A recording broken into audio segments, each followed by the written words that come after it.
a great touch. Keep the action I front. like center. that the character is flexing as they're running as well. Like there's this visible bulge in his like bicep. He's like, I'm ready to punch. Yes. And yesterday I played a game where there was very little friction for the characters, and it made me more annoyed at the game because it felt like artificial, difficulty. Where I died and I was like, that's kind of cheap. It was that other Pico 8 game, which was great though, I recommend. But this one, there's a slipperiness to your character that makes it hard to back up, but I feel like that is fair. It adds the difficulty of if you get too far ahead of the guy, it's very hard to back up to correct yourself.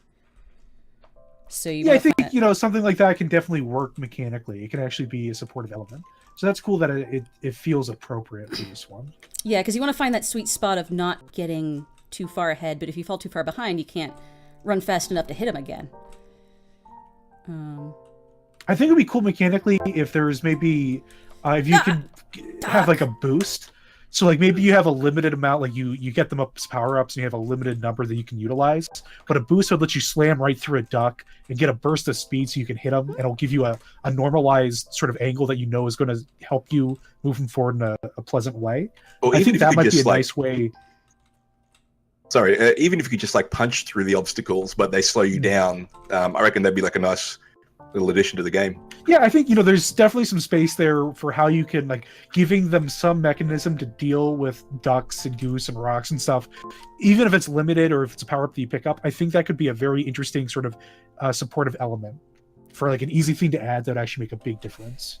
One thing that would also be cool is if it in the session marked your last, like the last place where you ended, so you could see that checkpoint and be like, oh yeah, I did better than my last run.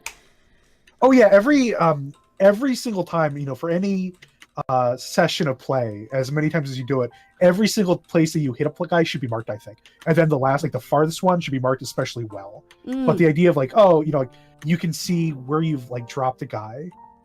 I think that's a cool idea of a person challenging themselves. Yeah, no, this is fun. Does it tell you your distance? Does it actually have a number at all about how far you've hit? It's a pop-up, you said. Yeah. So you can also kind of like float a long while away with your punch. So maybe a good strategy would be to be a bit far behind and then catch up. The momentum and building velocity is the key mechanic of this game. And I think it's implemented well. It's in that sweet spot of easy to learn, difficult to master. So I have a lot of positive things to say about this game. Oh, see, there's the pop-up. Oh, you can't see it. Ah, okay. Because I'm capturing the window. Hold on. I don't know, it's even worth it for me to try to capture this. You gotta take my word for it, all right? There's a pop-up window that says, you win, you punched a Nazi 12,586.2 meters. Dang. Yeah, that would probably be cool if it was like just a little pop-up thing at the bottom of the game. So in the chat, they're saying that they added that last minute. So that was like probably the fastest way they could implement it. Because that sense. is, being able to get that in all is definitely, however you have to get it in, you want that in. So nice work being able to get that in for the game. Yeah, because this game, I think I've probably seen all the content that it has, but I know when I was playing it in advance of the stream, I spent quite a bit of time with it.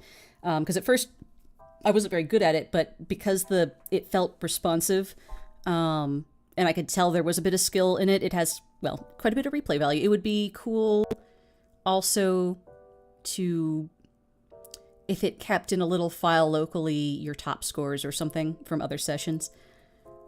But that's about all I have to say. Great job to Everything Was Bees.